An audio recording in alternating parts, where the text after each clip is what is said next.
Hello everyone and welcome to St. Lawrence University's online Laurentian Lecture Series. My name is Kim Hissong from the University Advancement Division here at St. Lawrence, and I will be helping to moderate tonight's lecture. We're very excited to offer this lecture series as a way for alumni, parents, and friends to experience today's classroom firsthand. Tonight's lecture is our 14th in the series, and we look forward to many more to come. Before we get started, I'd like to cover just a few technical items that should help make your webinar experience a more enjoyable one. At various points throughout tonight's lecture, we'll pause to invite your comments and questions. And at that time, you can virtually raise your hand using the hand icon on the navigation pane that you should see at the top right of your screen. The icon is a small hand towards the bottom of that bar. You click it once to raise your hand, and when you're called on, you'll be unmuted and can ask your question directly. Or, if you prefer, you can simply type in a question or comment. A few tips about the audio tonight. If you happen to be using the audio through your computer, you must have a built-in microphone or an external microphone in order to ask questions. Otherwise, you'll be able to hear us, but unfortunately, we won't be able to hear you. If you're using the audio through your telephone, if you have your phone on speaker during the lecture, in order for us to hear your question or comment, you'll likely need to take the speaker off during that time and use your headset. We recommend that during the lecture you minimize that navigation pane by using the orange arrow near the top to minimize the pane, and if you need to maximize it at any time to ask a question or to post a comment, simply use the orange arrow to maximize it once again. So without further delay, I'm pleased to introduce our lecturer for the evening, Paul Graham, Associate Professor of English. Paul graduated from St. Lawrence in 1999 with a double major in English and Government and completed his MFA in Creative Writing at the University of Michigan in 2001. At St. Lawrence, Paul teaches courses in fiction writing, nonfiction writing, the short story, and literary analysis. He also teaches in the first-year program, or FYP, where his subject is the history and genre of food literature. Since arriving at St. Lawrence, Paul has published 22 short stories, essays, and pieces of criticism, and has appeared twice in the Best Food Writing Anthology.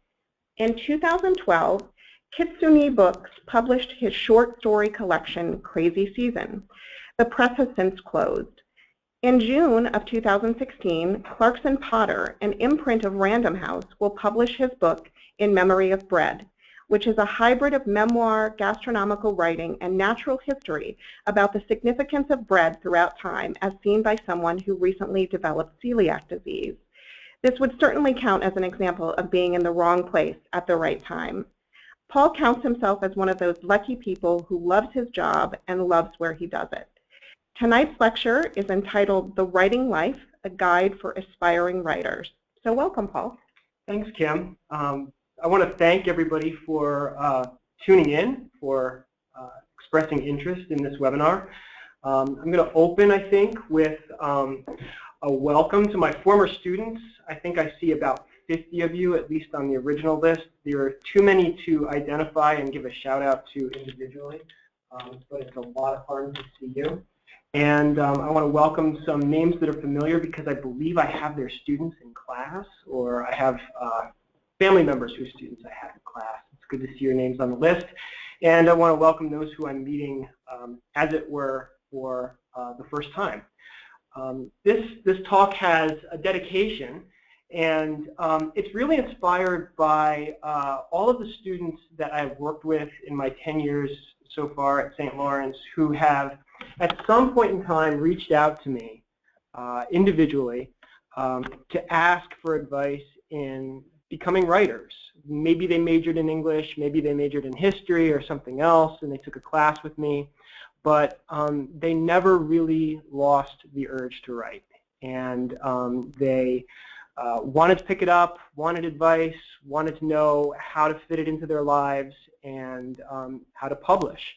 So that's where this talk came from, and I'm grateful to my colleagues in Advancement for allowing me to be able to reach out to you. And you know, it's good to hear that you're writing and that you're thinking about writing and that you want to do it.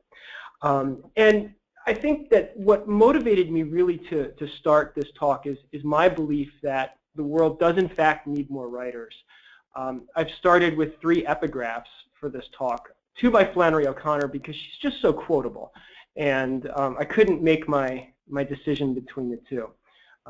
She says that a story, and I think she means whether it's a poem or a memoir or a piece of narrative nonfiction, is a way of saying something that can't be said in any other way. I definitely agree with that. And I won't read the other 2. You can look at them. But O'Connor and Burroway are suggesting something important, I think, which is that the act of writing and the act of reading someone else's writing are experientially important. And I think that's the note that I want to start on, that good writing breaks down barriers, it encourages empathy, it allows for the creative exchange of important information between people, and it helps us see old issues, old concerns, old conflicts, emotions, experiences in a new light. And personally, I guess I just believe that when fragmentation and distance seems to be pretty common in our lives, we have so much competition for our attention, we have so much competition for our intellect, for our emotions. Few things can be as restorative as learning to take a closer look, which is what Flannery O'Connor is saying there, and to think carefully about people and places and things, and to share that. So we're going to talk about how to join that conversation, both as a reader and as somebody who wants to write. So the structure of this talk, just to kind of talk about where I'm coming from, because I teach literary prose.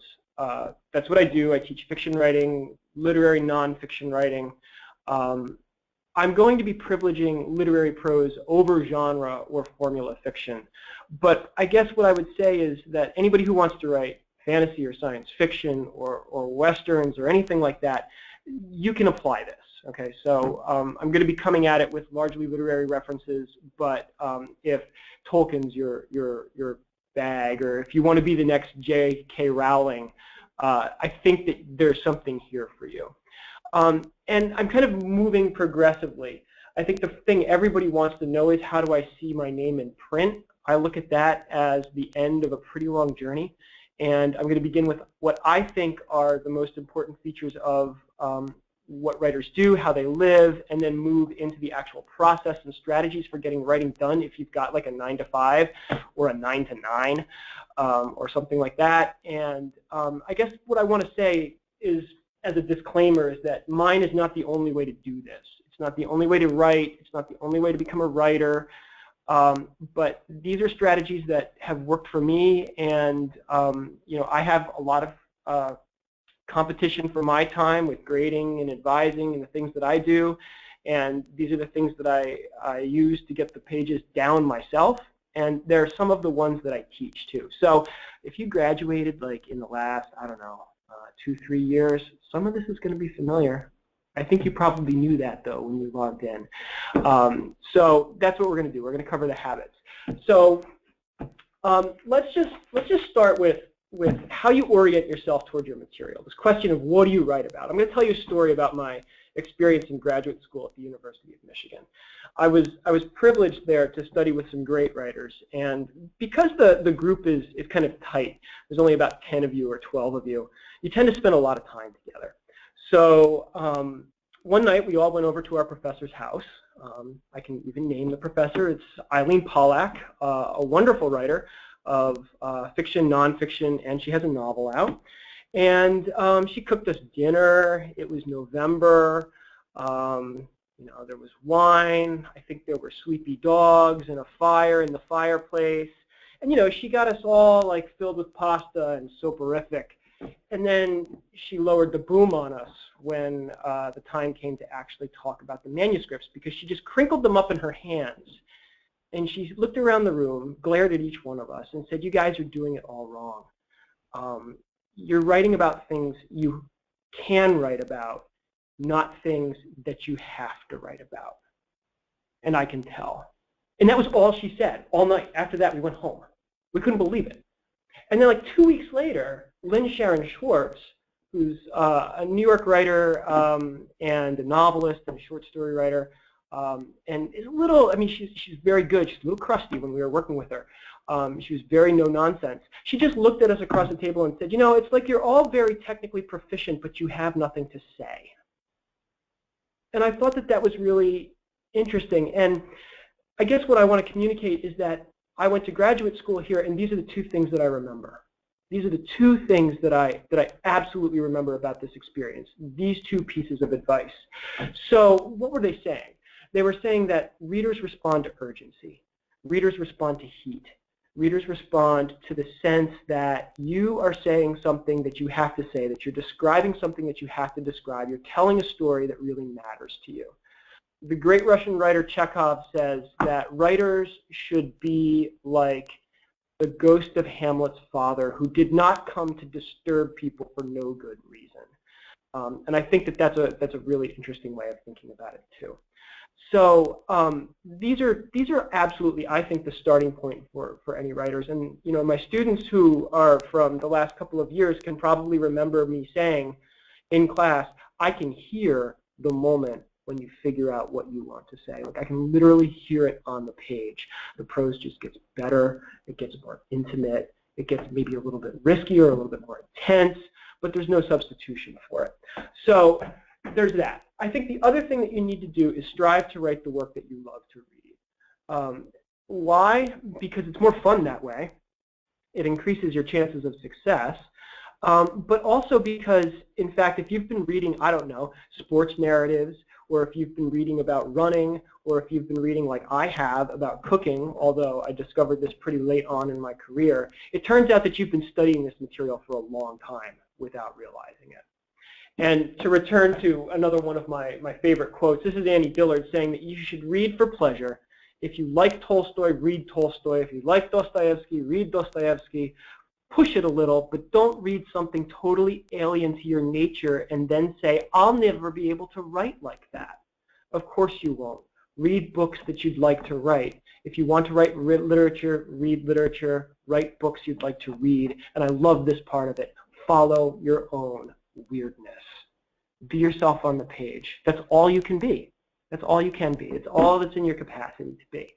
So let's talk about how this happened. First of all, I'm going to talk about the habits of writing. Okay, so like if you've got a job and you need to be able to fit writing in, let's just talk about how this happens for most of us. Patience is very important, and when it comes to inspiration and a little bit of advice in the trenches, let's say, I think Isaac Denison's quote is one that everybody who wants to write should know, that it is enough to write a little bit each day without hope and without despair.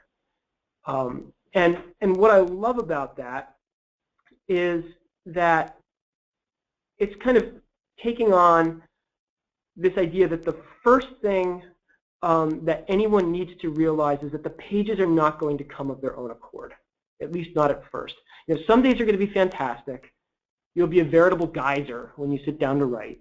And some days your mind is going to feel as blank as a desert. And that's why it's important to do it in a state of calmness and not to feel too awesome and not to feel too down on yourself. This is why I love Denison's quote. If you can focus just on laying down a string of words from one day to the next without getting too excited or too disappointed about it, eventually you're going to find more and more those times when the writing seems to write itself. On the other items on this list, you know, people seem to expect that writers are mystically and fanatically devoted to their tools. Like the other place that this talk came from was the conversations that happened during the question and answer sessions after Visiting Writers series had concluded. And people always want to know, oh, do you write with a pencil? Do you write like with a certain gel pen?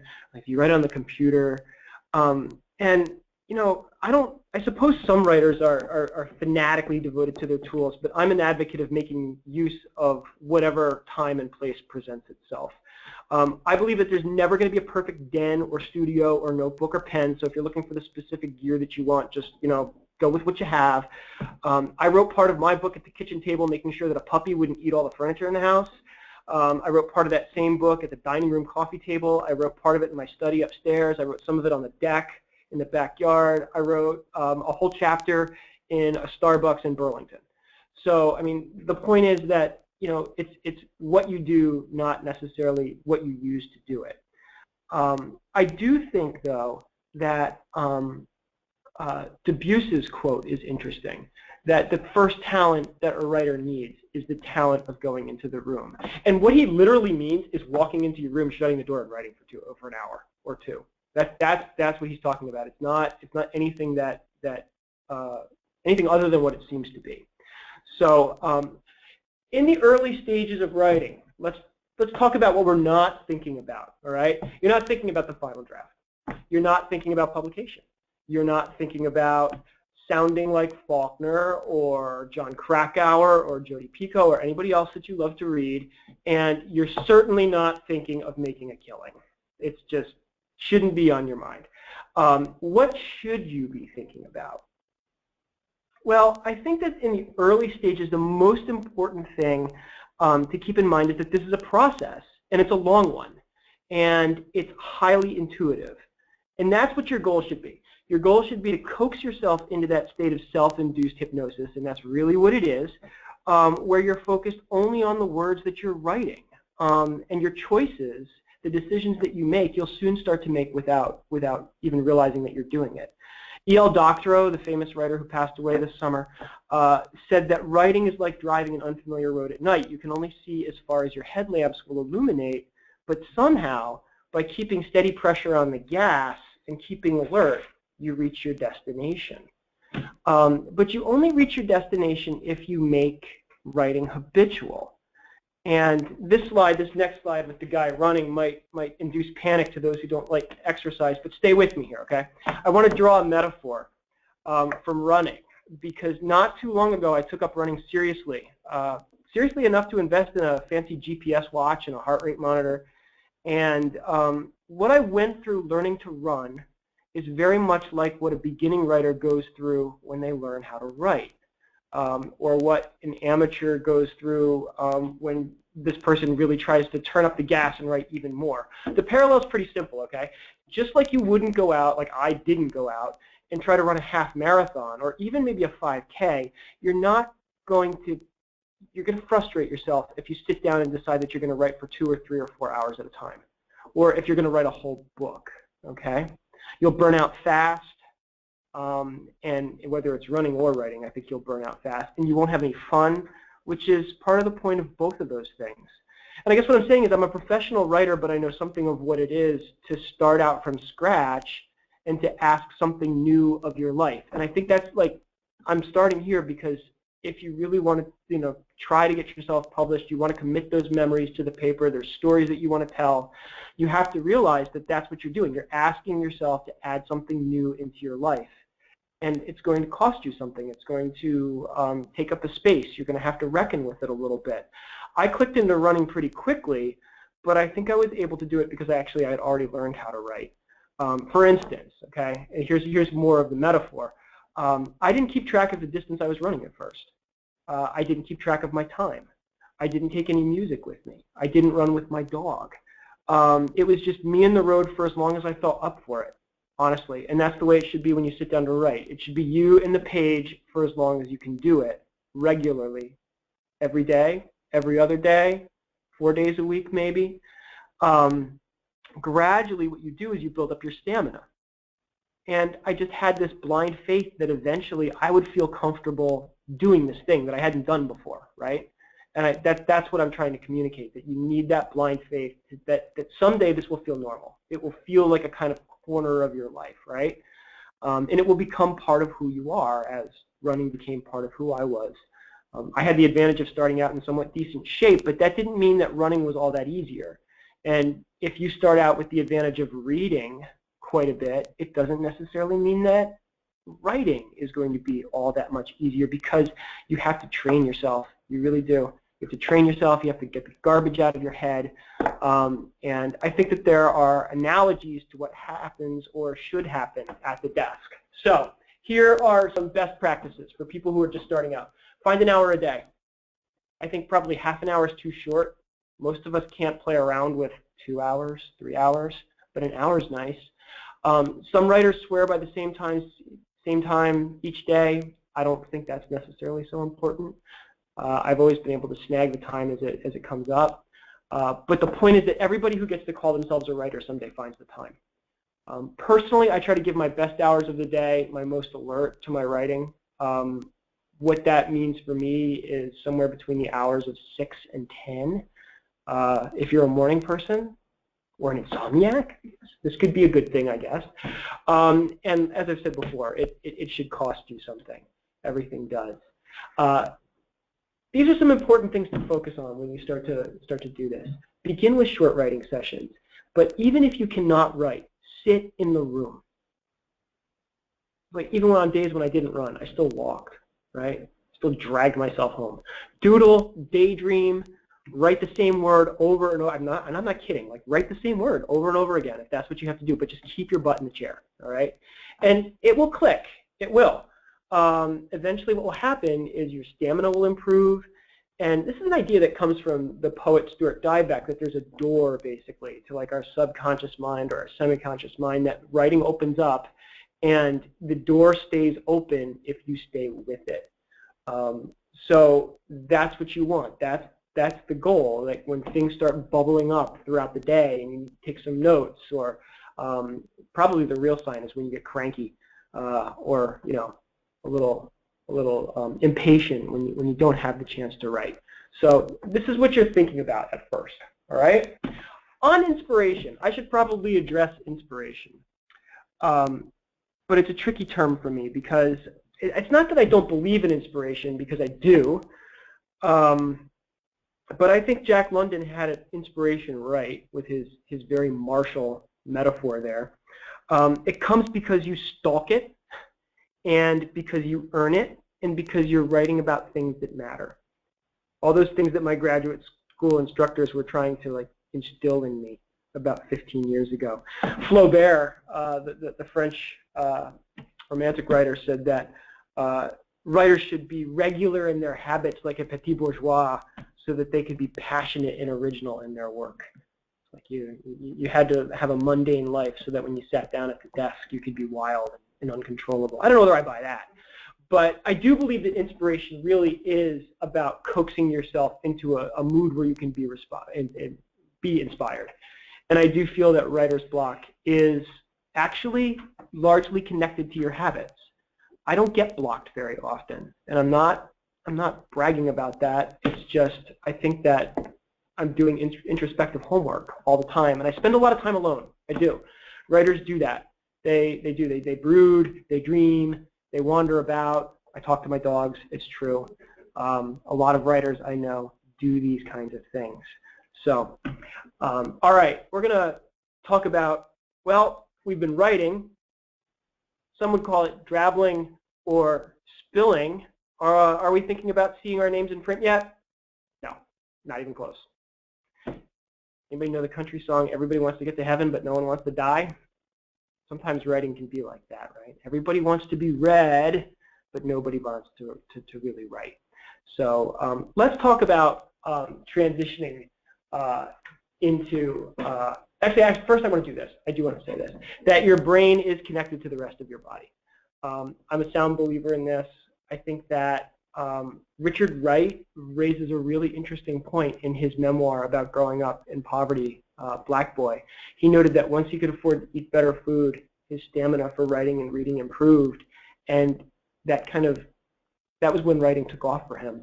And I know also that there are a lot of studies out there that suggest the same thing for school children, suggest the same thing for college students, and I do think that it's tough to be mentally sharp in the way that you need to if you're going to be adding something onto your life, if you're not taking care of yourself. So, all right, how to read. This is the other important thing that you should be doing when you're getting ready to do your work. Some of us may have jobs that require us to read, and some of us may be avid readers already. And I think that those people who are doing those things stand to make the easiest transition into the writing or get the most done. But here's the real thing. Read everything you can get your hands on. And I think that this is probably the most important thing. This is another thing that stuck with me from graduate school, that reading for a writer does not mean opening up a book 10 minutes before bed. This was Richard Ford, who's won the Pulitzer Prize and has a new book out, yelling at my group about not paying very close attention. The recent graduates will see perhaps that certain habits carry over from undergraduate to graduate school. It is tough to do, but true. And I think it's far better to really pay attention to a single page than to just skim. So that's another thing. And it's an active process. Read in the genre you want to aspire to publish in. And here's a crackpot theory. Listening is actually a form of reading. Many of the writers that I know are thoughtful about the music that they listen to. And by that, I mean they listen to everything. They listen to jazz, they listen to classical, they listen to folk, they listen to world, because they really do believe that they're absorbing things, even as they are kind of not writing, right? Tuning in. Okay, so when you're reading, what are you reading for? You are looking for, what Ford means is that you're looking for reading in your chosen form to see how it's made. You're trying to see why it works, what you can steal, adapt, and make your own. So you're looking at a story or a memoir or an essay the way a civil engineer would look at a bridge. The Minor Street Bridge is up right now. Or the way an architect would look at a building, or a structural engineer would look at a building. So I put Kirk Douglas Hall up there, right? A lot of us play sports, so you can also eye up a book the way a golfer eyes up Jordan Spieth, right? The point here is that a lot of us think that to imitate is tantamount to plagiarism. And I don't feel that way. I don't feel that way when you're learning. I know writers, and I'm not kidding, I know writers who have retyped the entirety of The Great Gatsby just to see what made it work so well.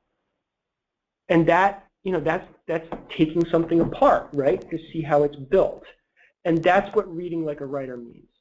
Trying to see through the choices that the writer has made and asking why are they doing this and why does it work or why doesn't it work, if that's the way you feel about it. Okay, so I think we're done with the writer's life thing now. I'm tempted to ask if there are questions, but I won't do that. Are there? It looks like there are. Okay. So we can maybe pause for it. Yeah, that's the Grass River. It is. That's the bridge over the Grass River. Yep. And I walked over the yards on that bridge and way back. So that's Doug Miller, 1971.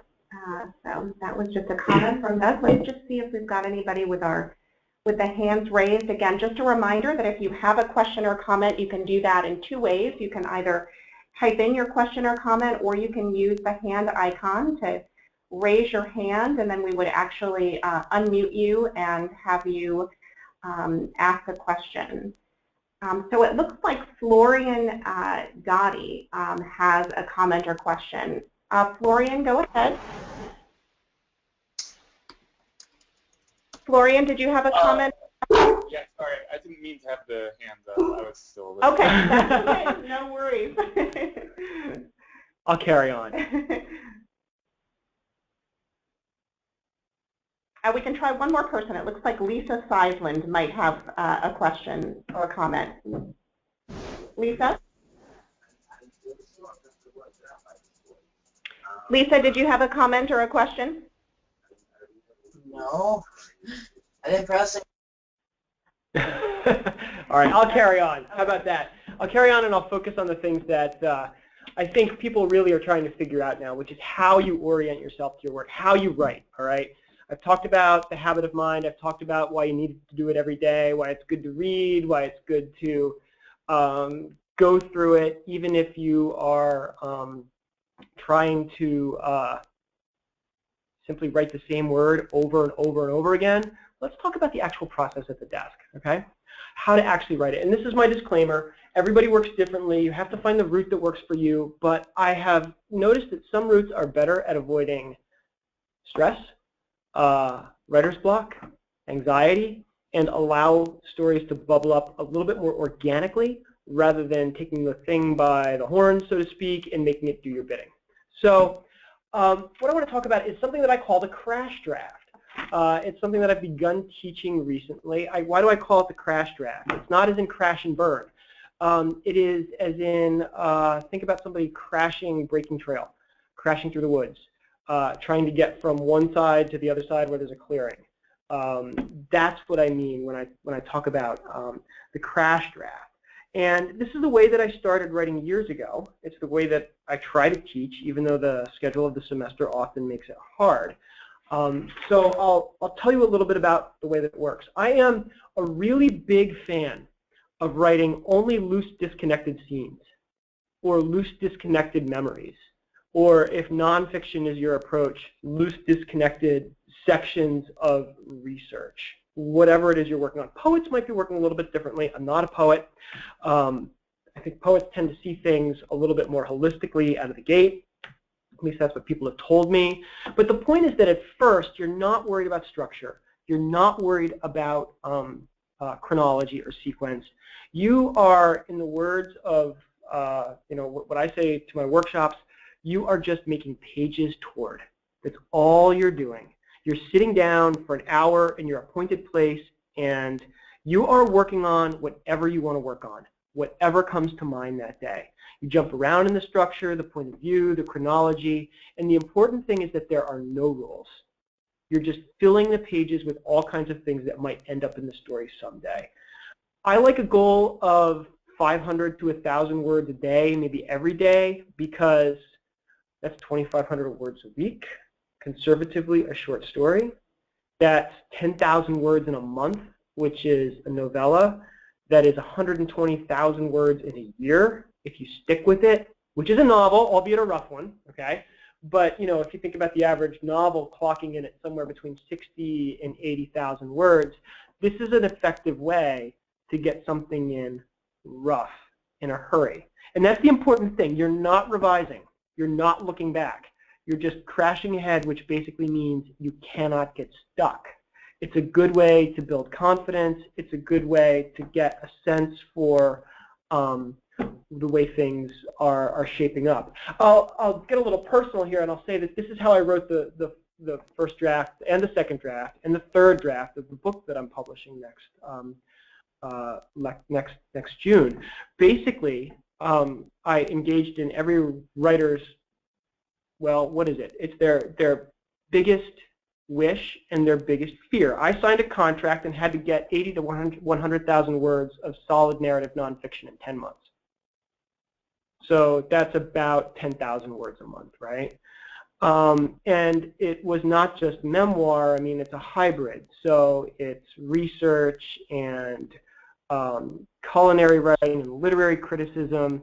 And the way that I handled it was the answer to the old question, how do you eat an elephant, right? I did it one bite at a time. I did it one day of 1,000 words at a time for 3 months. By the time that I was done, I had 70,000 words. Now, they weren't publishable, not yet. They weren't even close. As a matter of fact, I'm never going to let anybody see that draft, ever. My wife hasn't even seen it. But at this point, I could step back from it, and I could say, okay, this is where the real story is. These are the things that I want to focus on. These are the things that I'm going to turn up. These are the things that I'm going to turn down. I just jumped to whatever part of it that I could see clearly. So what are the advantages of this? You really free yourself from structure, right? You're not writing a story, at least at first. You're just spending time with your characters, or you're just spending time with your material. And what it also allows you to do is, because you don't really have to hold the thing in your head the whole time, you can actually fit writing into your routine, right? The thing that I like about it is that it really does let the shape kind of come to you. You begin to see where the patterns are, and you begin to actually let your subconscious, conscious, or your semi-conscious inform what comes next, right? And what I tell people to do is write a crash draft until you see or hear it or feel the whole thing come together. And you just have to trust that this will happen. It's like for the entire, week or two that you've been working on it, you just see the hump of something, like on the water, like a Loch Ness Monster maybe, or you just see the tail, maybe a fin, right? And then all of a sudden, one day, you think, oh, that's how those things fit together. I get it. And that's when you begin to think about revising it. You're going to generate more material than you need, but you're going to know your work much more deeply. But the thing that really matters is that you really are going to get a sense of ownership over it. What's going to happen, though, when it's done is that the bill is going to come due. But I'm trying to be optimistic and say that it's going to be coming in easy installments. So when you see it, you have to rewrite it. And you have to make serious decisions about what you're going to keep, right, and what you're going to cut. And that kind of writing takes time. So what I say that you should do when you're handling this part of the process is print out all of the sheets, the draft sheets, if possible, if you have a printer, right, and retype them into a new document. In other words, if you've got, believe it or not, 80,000 words, or if you have 3,000 words and it's loose and disconnected, print them all out, sit them beside you, open up a new Word document, and then begin retyping them in. Because the transitions are going to be better, the structure is going to be better, the thing is going to feel much more unified, and unity matters. It doesn't matter whether it's you're talking about a memoir, a short story, even an op-ed piece has to be somewhat unified, right? And if it sounds time-consuming, yeah, it is. It is. There aren't really many shortcuts. And one of the things that I've learned is that, most things that seem to cost you up front, right, actually save you time in the long run. I found that I tend to chase my tail when I'm cutting and pasting, and we have a question. We just jump in. Yeah. Okay. I have a question. Okay. We'll take some questions. We have a question it looks like from Rachel Burke. She's saying, how do you fight the distractions of 2015? Also, do you have advice for fighting the internet distractions when they're part of your day job and you want to get writing done outside of those hours? Wow. Well, I might not be the best person, Rachel, to ask because I have a flip phone. I don't have a Twitter account. I don't have a Facebook account. I don't have a website. I just don't. I don't do that. But here's how I would adapt that. You have to wait. You have to find ways to go dark. You really do. You have to find ways to turn the devices off. If you could find a way to buy an old computer, like literally, like an old desktop that doesn't have, let's say, internet capability, and is just basically a glorified typewriter, I bet you that would be a pretty good way around it. But you have to develop a feel for it. Yeah. Doug Miller is asking how long it takes you to write 500 words. Depends on the day.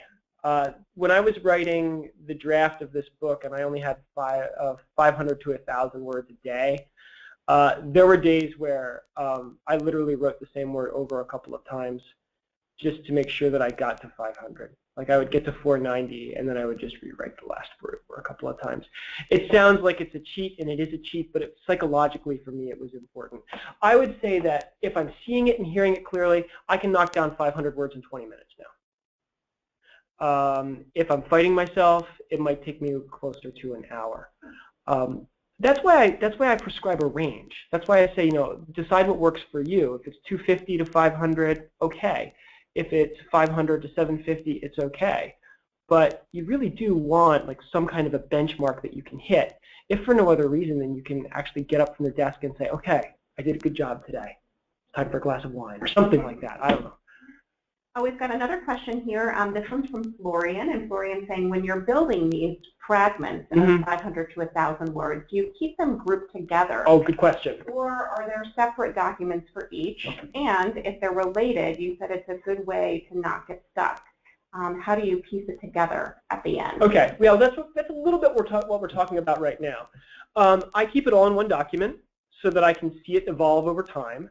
And what I'll do is I'll just bang the enter key twice, and then sit down at the end of the day, or get up at the end of the day and then sit down at the next day and kind of pick up where I left off. When I am reorganizing them, that's what I'm talking about right now. What I will do eventually is I will have, let's say I wrote 10 days and I'm working on a short story or an essay, and I did it in 500-word fragments. Then I would have basically, what, 10 sections that I would be able to move around, print out, and then try to retype in again so that I can get the transitions between them straight. So at a certain point, you do have to print it all out and see it in front of you, and that's when you kind of transfer it into a new document, right? You transfer it into a new document, and all of a sudden you get to call it a story. You get to call it a memoir or an article. It's like you're not accumulating pages anymore. Now you can call it something. You can give it a title. You can name it, right? And that's when you begin to think about it as a coherent piece. Here's another question as well. This one's from Doug. It says, how do you feel about printing out the first draft and then editing by hand before you retype? I think whatever works for you is fine. I have a problem, and I think my students will say this. My handwriting is not very good. So if I do it in longhand, it tends to hold me back a little bit. But if you want to print out, if you're a tactile learner, absolutely. I think that, yes, that's a good strategy. Great. And Peter Henry is just making a comment that I think is reinforcing what you're saying, which is I find a great way to get it down is to write sections of short stories that you can later arrange and then sew together. This worked for him. Absolutely. And I think that's because I'm not a psychologist, but I think a lot of us think associatively. A lot of us think like across and circularly and associatively rather than linearly. And this takes the writing process and kind of maps it in a way that we most often think. So yeah, that's why I'm a big fan of this crash draft. I do have to say though that like I said a few slides back, the bill comes due, and you do have to arrange this. And if there's something going on in the background of this that I do want to talk about later, it's that the longer the piece, the more you have to arrange, right? Yeah.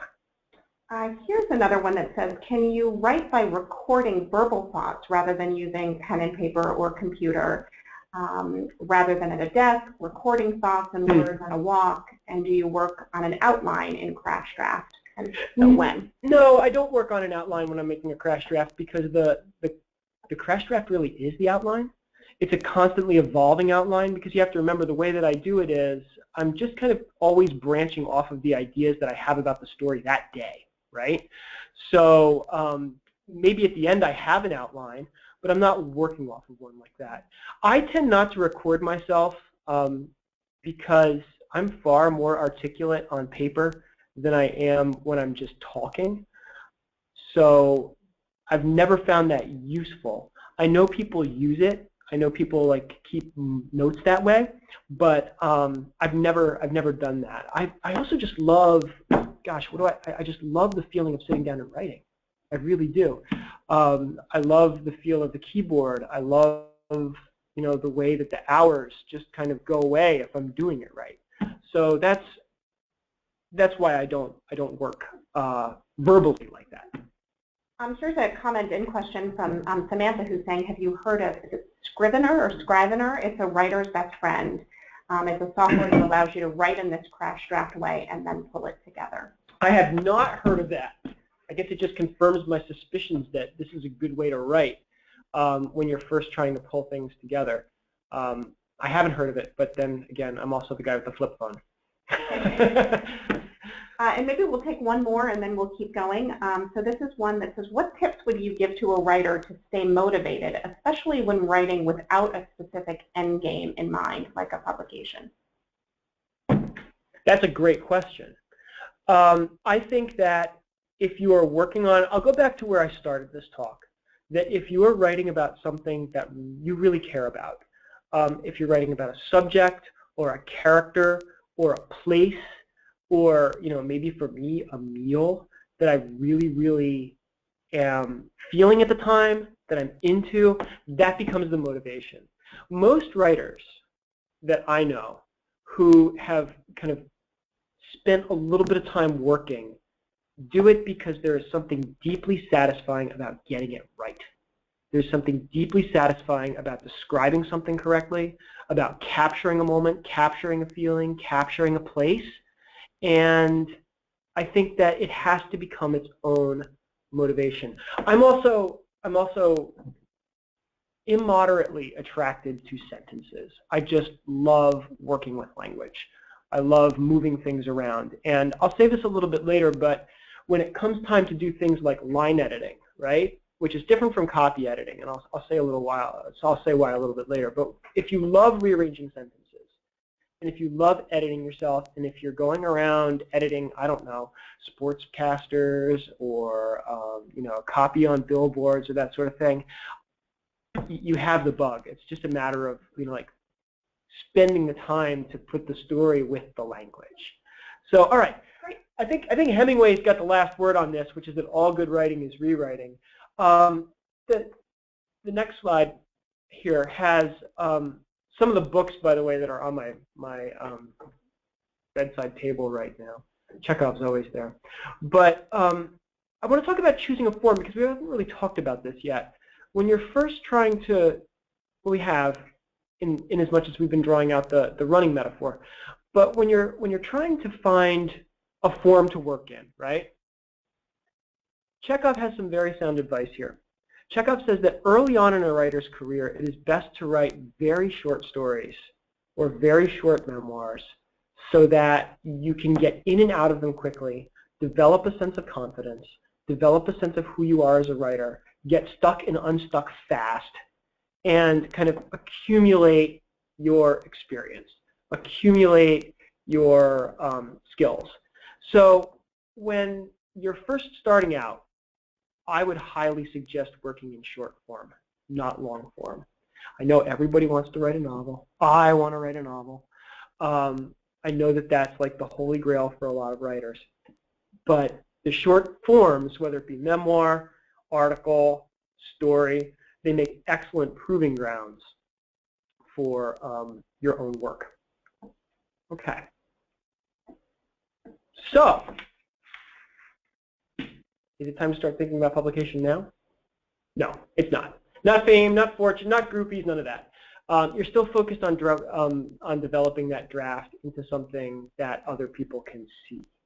So I want to pause and say, if you're writing a blog, if you're doing something, you know, that's kind of for you and you're posting it online, is it any different?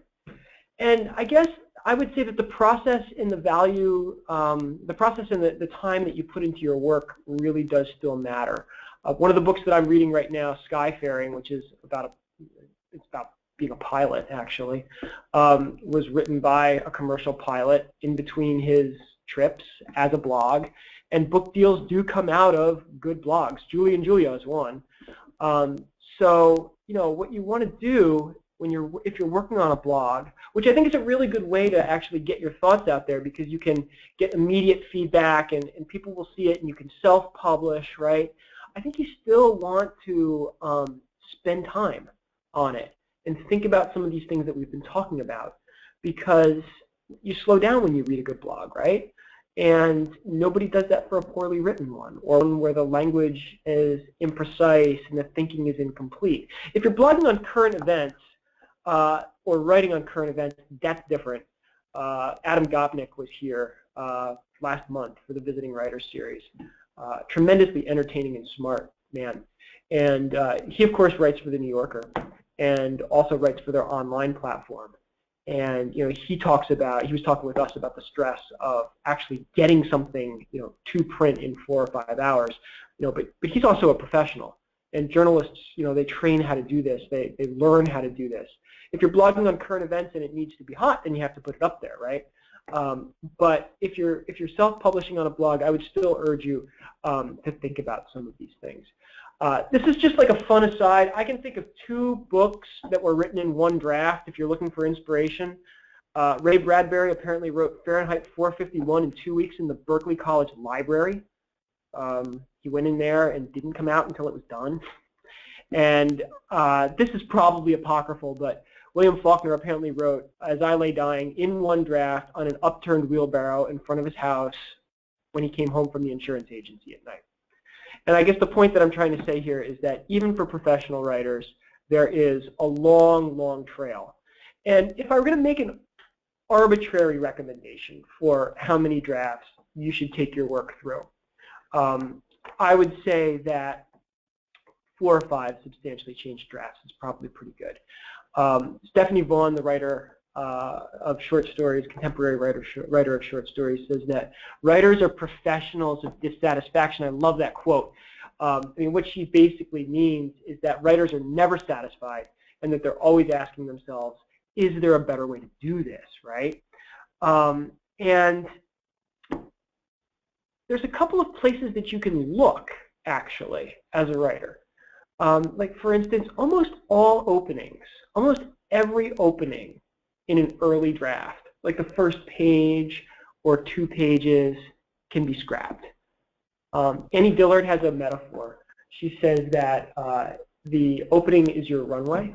It's gotten you up in the air. You're not coming back to that place anymore. So you may as well just tear it up and move on. And that's one way to think about it. You can almost always revise the ending. And you see these things if you take some time away from it. Set it aside, start something else, come back to it. Unless you're under contract, you know, nobody's asking for it now, so you may as well save yourself the frustration and just set things aside. I actually think that this is one of the ways that the writing life is at odds with our contemporary, like, technological life. Things move so fast. You can get anything you want pretty much tomorrow, if you think about it. You know, you can get your hands on books for your Kindle or something like that right now. Writing doesn't work that way. It's a much more organic process. And I know somebody who talks about the importance of just constantly going back and refreshing your instincts. And I just put this last one on here as an interesting aside. Even Stephen King, I was going to say that, even Stephen King, in his book on writing, which is actually really quite good, says that every writer should really try to cut 10%. If you can cut 10%, you are probably doing yourself a favor. Okay, so how do you know when you're done? Well, you don't. But there's things that you can pay attention to, all right? You have to decide to be done for now. You know, you have to know that you've put your all into it. You're basically in a good spot. You're not going to make it any better. A sure sign of that is putting back sections that you just took out. You know, if you're removing a paragraph and you can't see it without that, you know, if you're trying to kill a character and the character just wants to live, you know, if there's a memory that you were trying to put in but it just won't fit, that's a sign, okay? If you try to take something out and the whole thing just collapses on you, that's a sign, because what it means is that it's probably so tightly wound and everything is so, you know, like interconnected, interrelated, that you pull that out and it's like Jenga, the whole thing just like falls down. Okay, so that's one. And on the line, how do you know? Well, if you take commas out of sentences or semicolons and then put them back in, if you can't write that sentence any other way, usually that's a good way to think about it. Okay, so those are some thoughts, and then Alice Munro's story Material has something to keep in mind when it comes to adding things. There's a character in there who thinks of her husband's writing. It isn't any better. There's just more of it, and that's usually a pretty sure sign too. All right. Hemingway famously noted the need for every writer to develop what he called a built-in shock-proof, you know what, detector. This is about your writerly instincts, I think. Mine is operational about half the time, I would say. It gets better as you go. It gets better as you go. Okay. All right, let's just talk quickly about line editing and copy editing, because I think this is important. Copy editing is easy. Copy editing is the stuff that everybody knows how to do if you're of the generation that had it drilled into you in grade school. I think I might have been that last generation, I'm not sure. But every amateur writer needs to know how to create a clean presentation. And what I mean by that is a clean manuscript that doesn't have a whole lot of silly, like patterned errors, okay? Creates good ethos. And then, of course, once you turn an editor's head and they accept it, every writer who gets published is going to get copy edited by the magazine before it goes to press. Magazines and journals want to look good. But at the same time, the more of this you know how to do yourself, the better it's going to be. Chances are that if you're interested in this talk, if you're interested in writing and getting better as a writer, you've self-selected for good editorial skills. But it can happen. I'll tell you, my book proposal went out with a copy edit or a typographical error in the first paragraph. The first paragraph, my agent and I did not catch it, and I read it the next morning and I couldn't believe it. Couldn't believe it. So it does happen. Line editing is different. Line editing is fun. Line editing is your friend, I think. It's fuzzier. Line editing has to do with the precision of the language. Okay, so are you being overly wordy? Never say in 4 sentences what you can say in 2 or 1. That's Strunk and White, who never goes out of style, right? It's about concision. It's about eliminating repetitions, like repetitions of words. I once read, I think it was an essay by the fiction writer Jim Harrison, who is very old now, but he's got so many books out. He wrote Legends of the Fall, actually, which was turned into a film, of course. And he said that he once spent an entire week going back through a manuscript to make sure that he hadn't used the same adjective twice. Now that's kind of obsessive, just a little, right? I mean, unless it was a really conspicuous adjective. I don't know. Maybe there's some that you don't get away with more than once in a book. But you know, these are the concerns of writers, right? And yeah, if you can actually sit down and cultivate this skill, it's going to increase your chances significantly. And you might ask, okay, well, how do you get good at line editing? You read. You read, you read, you read, you look at sentences, you look at how they're made, all right? And after you've thought about this, it is finally time to start thinking about publication, finally, all right? So this is what everybody wants to talk about because a lot of us have been, you know, kind of writing for a long time, off and on. You know, I'll say just to start that publishing is,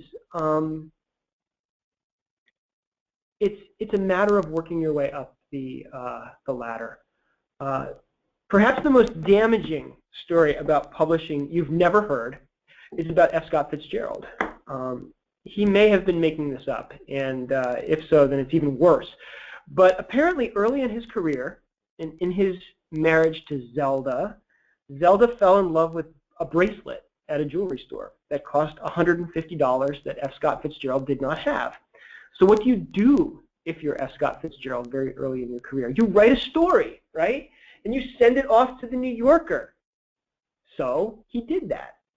He banged out a story, and I think it might have even been a diamond as big as the Ritz, but I'm not sure. I'd have to confirm that.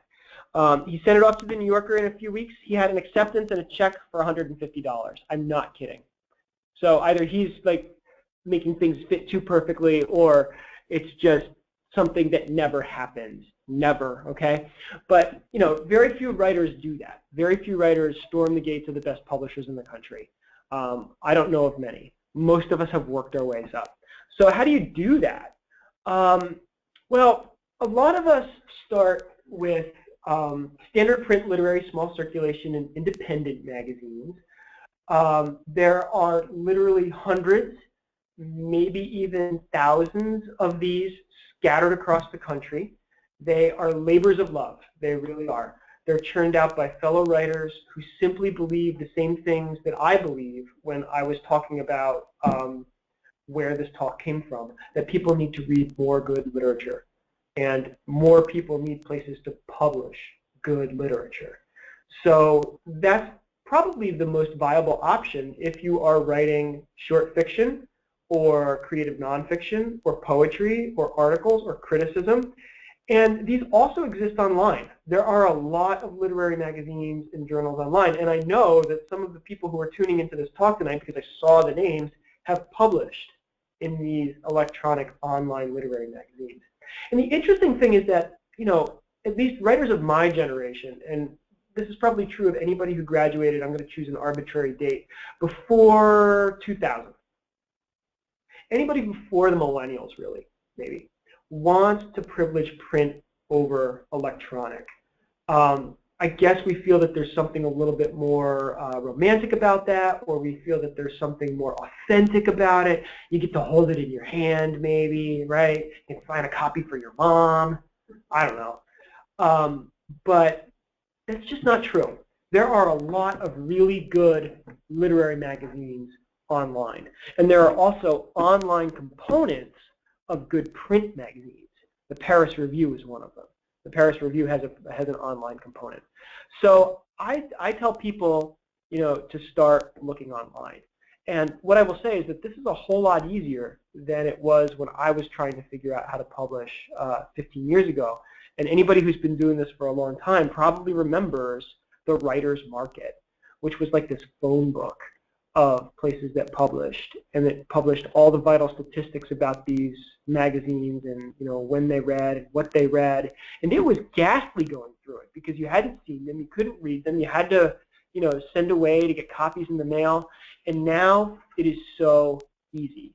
And I honestly think that anybody who is wondering whether they can be a writer, maybe they don't have time to start writing, can start by just reading some of these online print magazines. And I'll tell you what, online literary magazines, and I'll say a little bit more about that in a minute.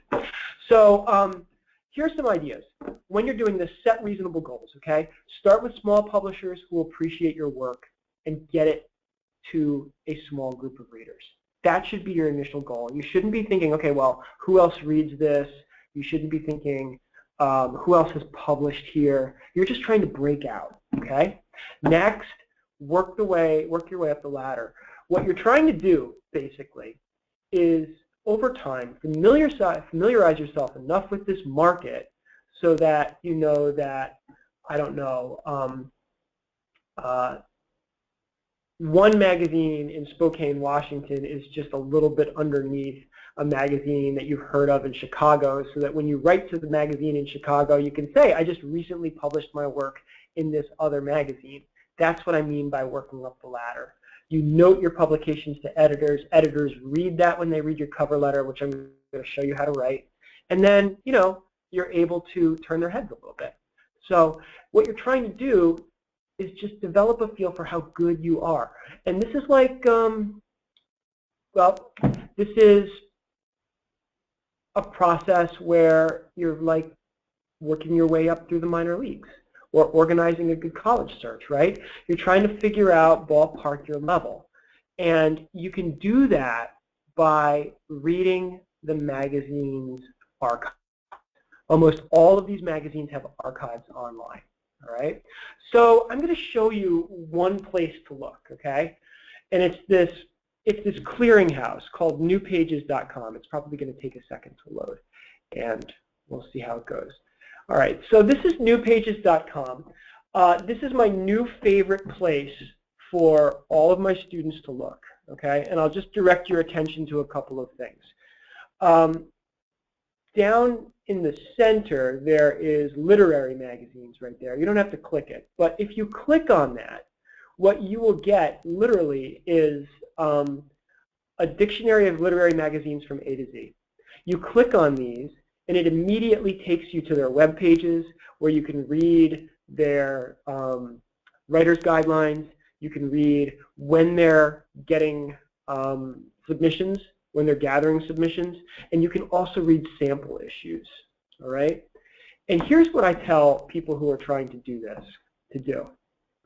This is reading you can do at night for 10 minutes before you go to bed. Sit down, start reading with A, find all of the magazines that you think are interesting, read a couple of back issues. It'll only take you 10-15 minutes. Move on to the next one, generate a list. Sift that list. Sort it out into places that are reaches. Sort it out into places that you feel like you can tell. You can tell. I'm sorry, you can. Whether they're over your head or whether they're right about at your level. And over time, you will have a really good list. You can see there's also book publishers listed here, resources for writers, Calls for submissions. These are all places, this is on the sidebar on the left, or yeah, it's on the left and on the center. These are all places that are publishing, like, or looking to publish right now. They are, as my agent would say, hungry. They're shopping, right?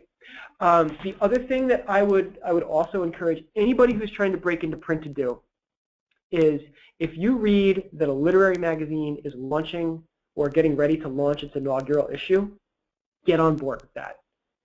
It doesn't have a name yet. You don't know where it will go. It might go up, it might go down, but get on board with it. Because it hasn't developed as much of a following as some of the others, you're able to get in at the ground level, right? So that's how you can use a site like this, okay? We'll go back to the places to look. The other one is Poets and Writers, poetsandpw.org, and also awpwriter.org, which is the Association of Writers and Writing Programs. And that is based at George Mason University. And both of those places have what are known as classifieds. You go to the classifieds, you look for calls for submissions, and those are all of the places that are open and reading right now. You can follow the URLs and get a look at the magazines, and once again, kind of like ballpark where you are. Okay. When you're looking at these magazines, there's some things that you need to ask. Read carefully. Look at what the submission times are. Look and see if they have special formatting. When do they read? Are there page limits? I know of literary magazines out there that have editors who hate coming-of-age stories. If you send them a coming-of-age story, they're going to send it back to you like prima facie. They're not even going to look at it, actually. Okay, so sometimes they articulate those aesthetics, right? You're asking yourself, can I see myself publishing here, right? Am I better than these writers? Not as good? Am I about the same? And as I point out, I'd like to think I'm as good as George Saunders, but alas, I'm not, which is why I'm not in the New Yorker. But that's okay. It's okay. All right. So this takes time. I'm sorry about the repetition on that slide right there about colleges. But here's the main thing. When you have your list, send them all at the same time. There was an interesting article in the Writers Chronicle, like it must be 4 or 5 years ago, where the author of the article went around to people asking, okay, how many times do you have to submit a piece out before a magazine accepts it? And he got an average of like 12, right? So on the 12th, usually by then, if a story is going to be accepted, it's going to be accepted. And this was like among mid-list literary writers. So people who were experienced, maybe they were teaching in college, they were his friends. And then he said, okay, well, 12, and how long on average does it take you to hear back from a publication before they reject you? About 3 months, right? So you're looking at 36 months, if I'm doing the math off the top of my head, right, before you get an acceptance. If you sent them all out one by one and waited until you heard back, it would take you a very, very long time. So I say 5 to 10. If you really want to like saturate the publications, you can do that. But the important thing is to send them out all at the same time. Know this when you do it. You will get rejected. It is an immutable law of the writer's universe. It is the first immutable law of the writer's universe, right? It's going to happen. It will happen again, and it will happen again and again and again. Writers are tough people. They have to be, but it only takes one. It takes one. If you were to ask me what I believe every writer needs that they cannot do themselves, I would say every writer needs somebody who believes in their work more than they do. That is the best gift that a writer can get. An editor who believes in their work more than they do, an agent who believes in their work more than they do, maybe a good friend, and maybe some of you can be that friend for somebody who's a writer, somebody who says, yeah, that's good. Because you don't really know, right? So you have to be ready to be rejected, but you also have to have faith, like Denison again, right? Without hope and without despair, just send it out. If it's good, it will find a home someplace. Okay? So when you send it out, this is I was going to embed a Word file, but I didn't do that. Imagine that this is a sheet of paper, and this is the first page of your manuscript. This is the way that you format it. If you format it this way, what does it say? It says you're a professional, how things are done. Name and address in the top left corner, and you should put your email address there too, because everybody gets to everybody else by email now. Word count all the way to the right. Word count really matters because magazines have limited space, right? And they can't publish as many stories or articles or essays in an issue if they take one 8,000 word article, right? So a lot of them would rather really publish a couple thousand, 1,000 words as opposed to like 8, right? So that's kind of like an aside, but where's the sweet spot for this kind of work? I would say 2,000 to 3,000 words, which is about 8 to 12 pages, typed in double-spaced, depending upon prose density. If you're pushing into the 5,000 to 7,000 word range with a short story or a memoir or an article, I'm just going to tell you that as an unknown writer, it has to be good. It has to be good for an editor to be comfortable giving it that amount of space, because there's 2 writers that they aren't publishing if they publish 1 in 8,000 words, and they think like that. They do think like that, okay? You're going to center your title about 1/3 of the way down. If you have a nom de plume, you put your byline below it, right? And then the first sentence of it is justified halfway down. You can find all kinds of things like this on the web. This is pretty much the way that it's done and the way that it's been done. I learned it from Gary Fisketjon, who was, I think he still is, the editor at Grove Atlantic. Okay. Sample cover letter. You need a cover letter. Don't just send it off and fire and forget, okay? I suggest 3 sentences, maybe 4. Very simple. You do not need to preview your story. You do not need to give an elevator pitch. This is not the time to do it, okay? You don't need to talk a whole lot about your life and the forces that gave rise to it. Just, here it is. This is what it's called. If this would be your first professional publication, then say that, thank them, sign off, okay? What I tell my class, all my classes here, is that in the end, the work stands or falls on its own. There's nothing that you can say in a cover letter that is going to make an editor like your piece more. I wish it were that way. Oh, how I wish it were that way. But it's not that way. So you can keep your cover letter simple. Now, as you get more publications, you can say things like, I have appeared here, I have appeared here, et cetera, et cetera, et cetera. So that's the sample cover letter. Okay. When you send it out, simultaneous submissions are okay. Sometimes the longer a place has it, the better. I'm going to repeat rejections. Okay. Here's something that I think writers do need to know. Learn to hear the different types of rejections. Okay. So in other words, if you just get a form letter back or a form email back, yeah, that probably means hit the road. But if you get back a personal note, then that means you turn some heads, and that you should probably think about sending that story or piece elsewhere, and that you should also think about whether you should send that magazine, journal, electronic venue, something else. If you get a literal, like, written invitation to resubmit, you send them something tomorrow. You don't wait. If you have something else, you send it to them. And a good litmus test, I think, is if it comes back more than 20 times rejected, and you're sending it to the right kinds of places, take a look at it again. By then, it's probably been out of your hands long enough that you can go back and look at it with a cold, calculating eye, and see perhaps, you know, where the blemishes are. When you are accepted, and you should hope to be accepted, you must accept the first journal who accepts you. As my old teacher, Charlie Baxter at Minnesota said, he's now at Minnesota, he's in Michigan, he said, you cannot just string the others along waiting for a better date to the prom. And that was his metaphor. You have to accept the first journal who accepts you. And, you know, there are repercussions for doing this. the wrong way, because the community is small, editors know each other, and if you stomp on some feet, not step on toes, but if you stomp on some feet and get a reputation as somebody who does that, it can come back to bite you later on. So, okay, we're almost done.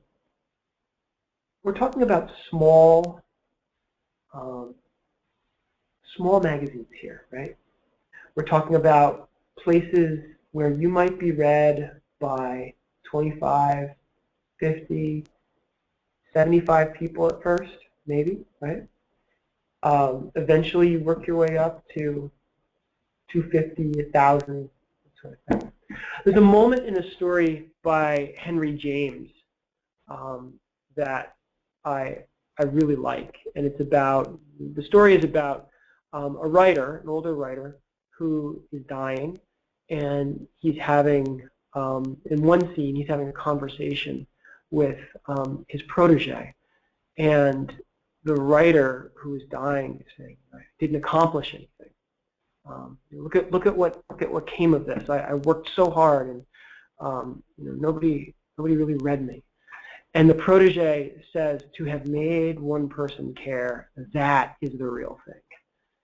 And I just think that's a wonderful way of thinking about what it is we are trying to do when we're sitting down in our room for a little while each day, trying to will this thing into existence that the world does not know it needs and does not know it wants, right?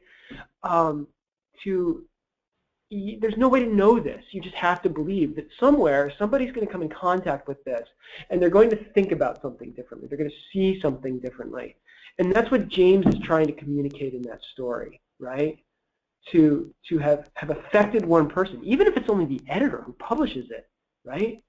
That's no small thing. So that's where you live for a little while. That's where you, because we can't all be Stephen King or Jodi Picoult or Khaled Hosseini or any of those writers. Okay, I do want to talk about one more thing. Some thoughts on self-publishing.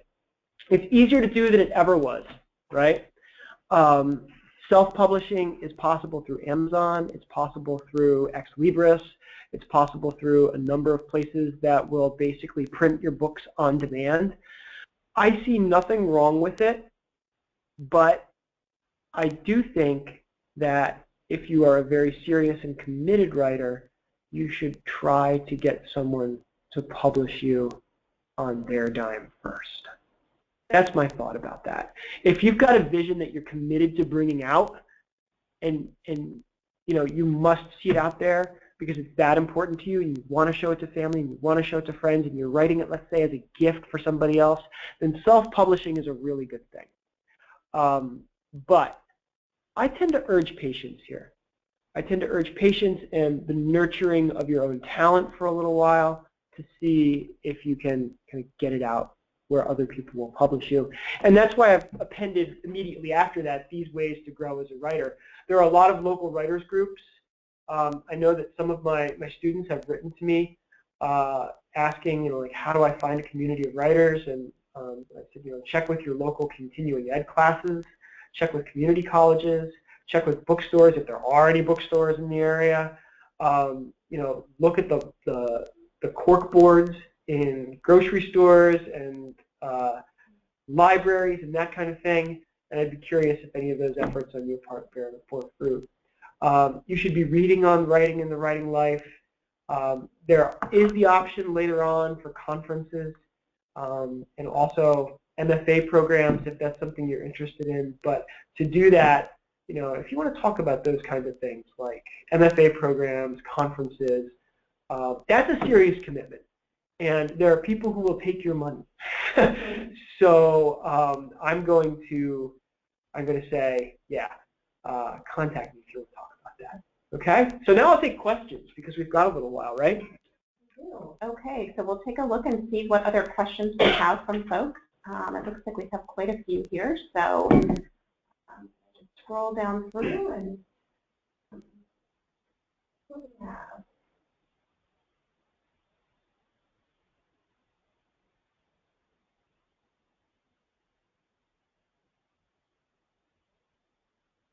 And again, just a comment about the raising of your hand. If you'd like to do that, please just raise your hand using the icon. It would be great to try a couple more of those and just get some interaction there. So I'm going to try that with Emily Burns Morgan. Emily, if you have a question that you'd like to ask aloud, go ahead. Hi Paul. Hi, Emily. How are you? I'm great. Congratulations on your book. Oh, thanks. Well, my question is actually that I had an agent now for about a year. Yeah. And Congratulations. thank you. And you know, I think he's a good agent, but he's not selling my book. And I'm starting to wonder if he's the right agent for me. Mm-hmm. Like, I think like people are responding that it's a great book, but we don't know how to market it. And I think I'm starting to think maybe it's about him partially because he doesn't usually represent this kind of thing. So my question is it okay to look for a new agent without telling? Like, I mean, we don't have any contract or anything. So can I go looking for a new agent before I've like broken up with my old agent? Or how awkward, right? Yeah. Yes. If you have not signed a contract, then you can absolutely go and seek out another agent. I guess what I would say first is make an inventory of the places that he's been sending this manuscript. Is he only going with the big houses? Is he starting to look at smaller houses, places that do more literary endeavors, or is he really hoping to, you know, place the book with places like Knopf and HarperCollins? Because if he's not thinking about places like, for instance, Artria Books or Riverhead or Algonquin, you know, some of those smaller places that don't pay a whole lot but actually publish writers really well, he should be thinking about that. And you can have a conversation about that with him. Why aren't we taking it down a tier to see if I can be well published someplace else, right? And if he doesn't want to do that, then that tells you all you need to know, right? Yeah, I have said exactly that. And he says, oh, we want the big payday, so I mean, it's like, sorry, go ahead. I would start looking then. Okay. I would start looking because what it seems to suggest to me is he's not matching your style and your approach very well to you know, his idea of who should be publishing you, right? Okay. Here's a comment that just says, I love the idea of applying musicality to the flow of writing. Someone else is just saying, I love to write. I've always been told to write a book because of my descriptive short stories on Facebook. I recently started a blog, and how effective are blogs as far as getting noticed? That's a good question. I think that you have to be able to link your blogs to perhaps other social media, maybe Twitter, maybe Tumblr. Of course, Tumblr is a blog platform. But if you can get your blog reblogged by connecting it to other bigger blogs, or if you can draw the right types of comments, then I think you can probably increase your profile. But if you've got great stories and you've been writing in a blog for a long time, I would say start pulling some of those stories out of blog form, try them either as fiction or nonfiction, and see if you can't get them published someplace else. We have a question from Rachel who's saying, do you recommend that a beginner just take a chance to upload to Amazon rather than spend a fortune with a company like CreateSpace? Upload to Amazon. So I assume we're talking about self-publishing right here. And actually, I'm going to just fall back on my earlier assertion, which is that I think that you should be trying to find some publishers, some magazines, some literary journals online who will take entry-level work and see if you can get published that way. Here's an interesting one from Letty. She says, what's the best approach for subject lines when pitching work via email? Huh. So I wonder what kind of work we're pitching here. If you're pitching, if it's the way that I think it is, like you've got a collection or something like that, and you're trying to get an editor engaged, then if the title is good, that should be all you need. I guess you could put in the subject line something like fiction pitch or nonfiction pitch, but I think a good title would probably help you out there. Okay. There's a question from Amy who says, do you have any comments or tips for those of us who are beginning the search for a literary agent and sending out the dreaded query letter? Yeah, I was thinking about whether or not I wanted to include this in the talk. I think there's two ways to get an agent, and I'll tell you how I found my agent, which was by letting my agent find me. If you're publishing in the right places, if you are publishing in some good literary magazines, and I'm not talking about places that are at the top of the heap like the Paris Review or something like that. If you're publishing in good places, editors are reading those, and they're looking to build their front list, right? So they're looking to find writers. And I found 3 agents that way, actually. The third one stuck. But I would say that's one way to handle it. Try to publish in places where agents are reading, which is just a way of saying publish in good literary magazines. As far as the dreaded query letter goes, what you need to do, I think, is come up with a 3 or 4 sentence description, beginning, middle, and end, that really captures that agent's captures their eye. Yeah. Another question, Doug is saying, is self-publication an admission of defeat? No, I don't think it is. I don't think it is. I think that if you're committed to the work and you feel like it's something that you want people to see, no, it's not an admission of defeat. I just prefer to think that if we are patient and if we can find the right place, we can actually reach more readers than we would if we had self-published. So no, I don't think so. Okay, we have another person who's raised their hand. Christina, is it Sportiello? Christina, go ahead and ask your question or make your comment. Hi, Paul. How are you? Hi, Tina. How are you? Long time no talk. So, what's up?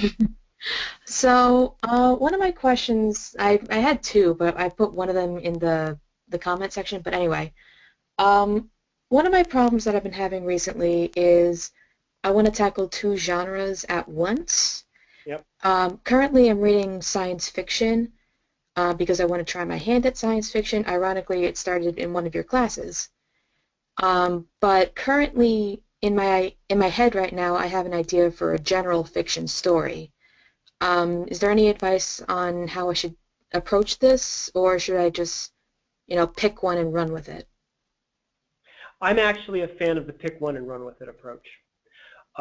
Just because of the kinds of mental resources that it draws on. I mean, I guess what I would do is write what I call exploratory paragraphs, or exploratory scenes, where you choose a week maybe and you say, okay, I'm going to commit to the sci-fi one and I'm going to write some exploratory scenes, and then I'm going to choose another week and I'm going to write some on the general fiction story, and I'm going to, at the end of that, decide which one I think I want to commit to for a short period of time. I think it's very difficult to work on 2 pieces in the same genre, generally speaking, at the same time, at least early on in a writer's career. 2 different genres, it's a little easier because they're different forms. So that's my advice. Explore the territory, see which one you feel most strongly, and then move on from there. Okay.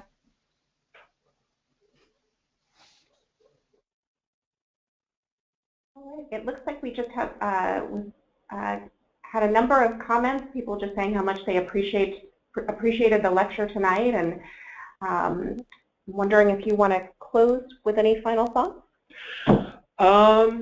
First of all, thanks for listening. Thanks for your questions. Thanks for your comments. I hope it's been helpful. I hope that it's been inspiring, and I invite you to contact me if you have any questions or feedback or ideas. Great. Well, I would like to extend a special thank you to Paul for sharing his experiences and thoughts with us tonight. We will be posting this online lecture in the days ahead on the alumni website. So please look there for slides from tonight's presentation. Immediately after the webinar, you'll receive a link to a brief survey, and I hope you'll take just a moment to answer those questions, and it will give you a chance to offer suggestions for future topics for the lecture series. So please take a few moments and fill that out. Just want to say thank you to everyone who logged on tonight, and hope everyone has a good night. Thanks so much.